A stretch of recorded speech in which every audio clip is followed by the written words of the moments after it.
Happy MS Monday for people who have some mobility issues like myself due to a chronic condition like this. In all honesty, you could also be talking about people who are elderly, because a lot of the considerations that I have are not that different than somebody who is maybe a lot older than me. So if you're going to be traveling with somebody, or you know somebody who has any of these sort of limitations, sit down and talk with them about the ins and outs of what they may or may not need.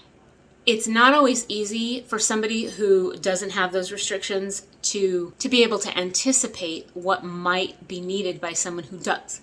For instance, make sure that your hotel, or if you have a vacation rental, again, that it's handicap accessible. It's better if obviously there's no steps or anything, because that's going to make it a lot harder.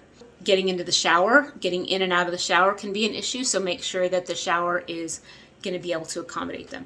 Make sure that when you go to the airport, are they able to walk through the airport? Escorts that they have that you can actually ride with, or do they need to take their scooter through the airport and then the scooter can be put in the cargo hold of the plane?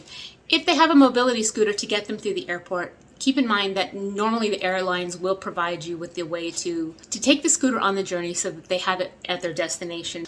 Maybe you have someone that doesn't actually need a scooter to get through the airport, but maybe you're going to be doing a lot of walking wherever you go. You're going to be doing a lot of walking where you go. So there are actually companies that will rent you scooters almost anywhere in the world.